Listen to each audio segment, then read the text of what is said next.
Path of Exile 1 is a game I treasure deeply, and I shall continue to treasure it as long as it's actively receiving expansions and the servers are online. However, I, like countless other Path of Exile and general ARPG players, desire a new era of games, and in particular, a new era of Path of Exile. Will Path of Exile 2 sweep in and save us? Will Path of Exile 2 actually evolve the ARPG genre? Oh, you're curious from what and how exactly? Well, even though I thoroughly enjoy Path of Exile 1 and loved nabbing 40 out of 40 challenges in 3.24 Necropolis League, here are several examples of gameplay I do not enjoy and hope Path of Exile saves us from, while steering the ARPG genre in an entirely new, exciting direction.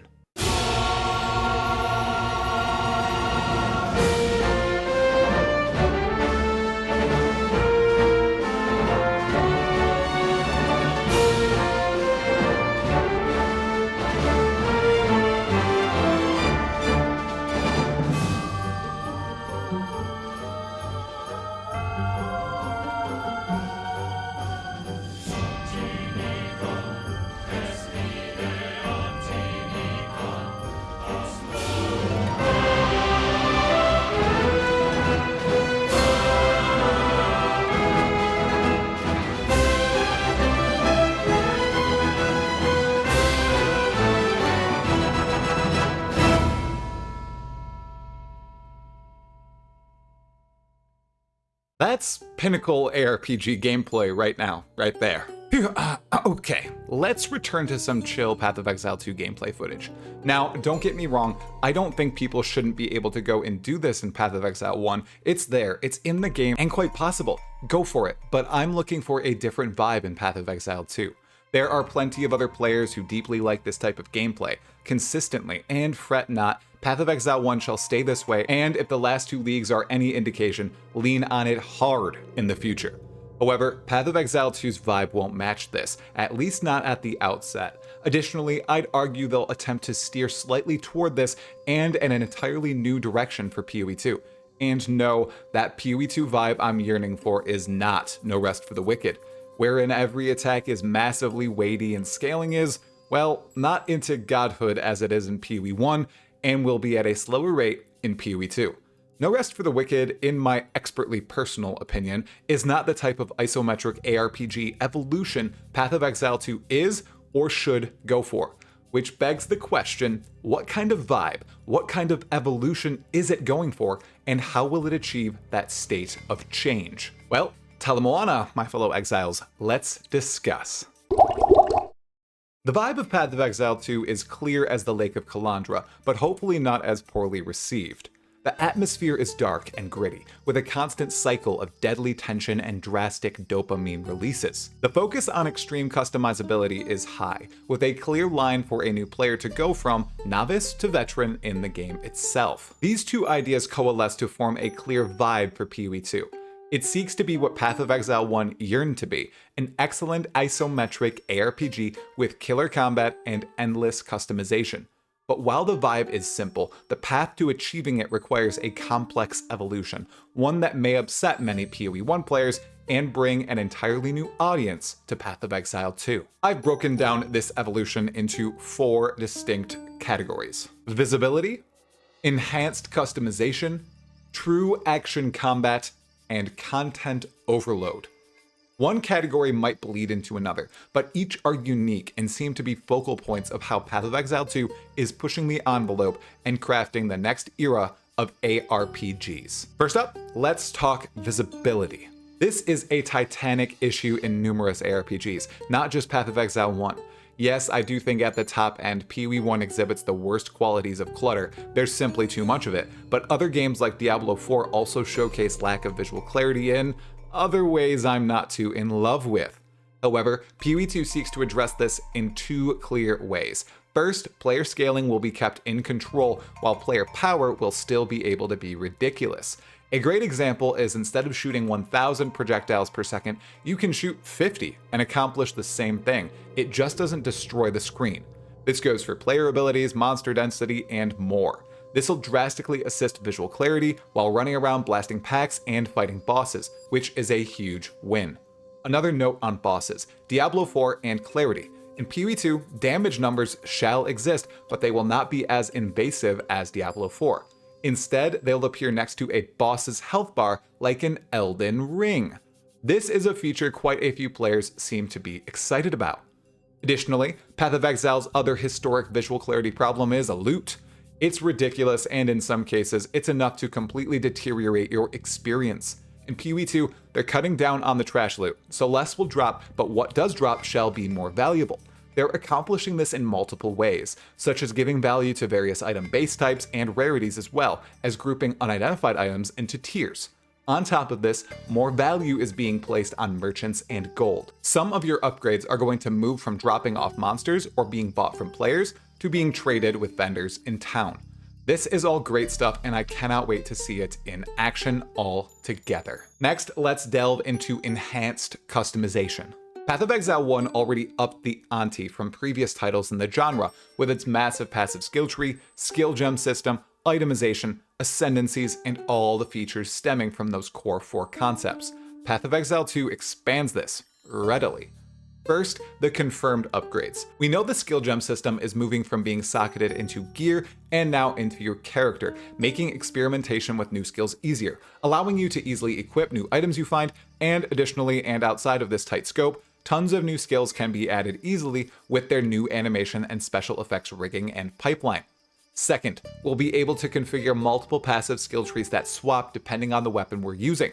This allows us to house multiple playstyles on a single character, say a one-handed sword with a shield on one loadout and a two-handed crossbow on another. When we swap from one weapon set to the other, our tree and skills available shift dynamically. Additionally, we can even just use the skill or skills attached to either weapon set to automatically swap to the proper passive skill tree. Third, we're getting a total of 12 character classes and 36 ascendancy classes. That's a bunch of further unique customization, and it's something we've not even seen a glimpse of yet. The passive skill tree is also being reworked to allow for it to help characters specialize into certain things, instead of having nodes everyone must always take, like life nodes. That'll further cement POE2's evolution of character customization, potentially bringing it above POE1 despite all the features it has housed within it presently. Third, let's define true action combat. We all know Path of Exile 1 doesn't have the most strategic combat most of the time, and even well before you reach godlike status, you can turn your brain off while playing. In Path of Exile 2, it's going to take longer to get to that state because combat is going to be impactful, meaningful, and in many cases, I'm sure, difficult. Especially in the campaign, most pack fights will mean something. You'll need to react to the abilities of monsters and what they're doing. You'll likely use multiple skills depending on the situation, and then you'll eventually reach a boss fight during which you'll need to use the brand new active dodge ability to outsmart these incredibly detailed bosses. One of the reasons POE2 came to be was to fix melee and make it feel better in POE1. It transformed into an entirely new game, wherein every single class should truly feel excellent to maneuver through the battlefield. Now let's dive into content overload. Path of Exile 2 will not release in the state the following games launched in: Diablo 2, Path of Exile 1, Diablo 3, Torchlight Infinite, Diablo 4, Last Epoch, and No Rest for the Wicked. Explicitly, Grinding Gear Games has stated Path of Exile 2, even in early access, will boast a wealth of content, a brand new campaign, an expansive endgame, and more than enough room to experiment with over 700 unique items, more than 100 bosses, and dozens of other beloved systems. These developers understand the campaign quality must be high for new players entering POE2 or the genre as a whole, but they also understand what comes after the campaign must be of the same quality, if not higher. No other ARPG has done this before. Path of Exile 2 will be the first. They're setting their bar high and seek to deliver an absolute mammoth amount of content even upon the release of early access later this year.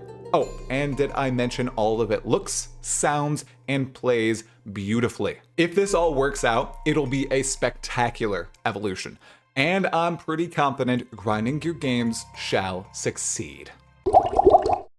Grinding Gear Games isn't a new dev on the block. They've been around a while, and while Path of Exile 2 currently has no release date, there are exactly 3 reasons why I'm confident it'll be an evolution of the ARPG genre.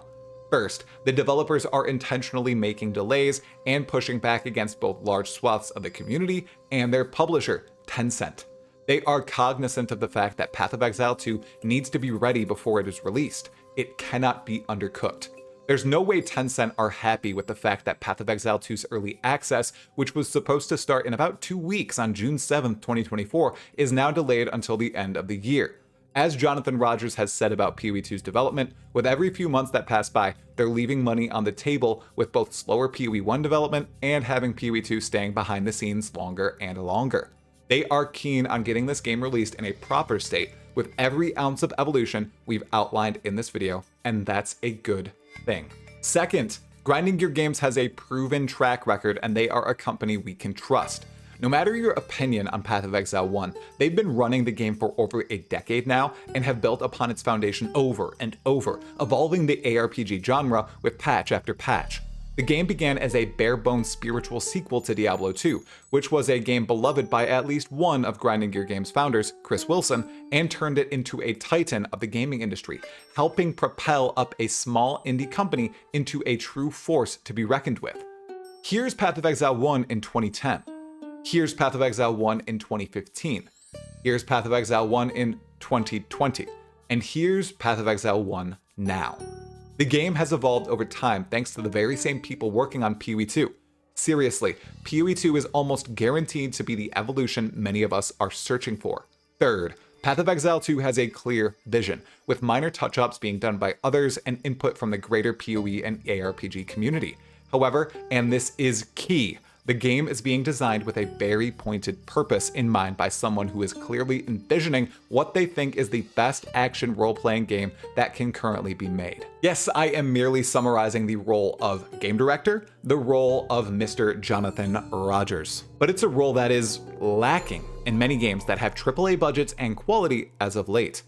I don't want to rag on Diablo 4 too much, but that's a clear example of a similar style game and competitor that did not have a dedicated vision or game director. Instead, the game appears to be designed by committee, or in a far sharper frame of speech, a game designed to appeal to as many people as possible, as quickly as possible, so that these people buy the game, and thus Blizzard Entertainment, and now Microsoft, make as much money as possible. Even though Path of Exile 2's game director, development studio, and investors obviously care greatly about how much profit the game makes, they are not allowing that to dictate how fast it is designed and how decisions are made within the game itself. That's refreshing, and it's honestly one of the largest reasons I'm ridiculously excited for Path of Exile 2. There's been tremendous work done on Path of Exile 2 already, and I'm confident we'll all get our hands on it this year. You'll definitely want to watch this video right now to get the full cinematic rundown on the game's journey from its inception in 2017 to where we are in the present, 2024.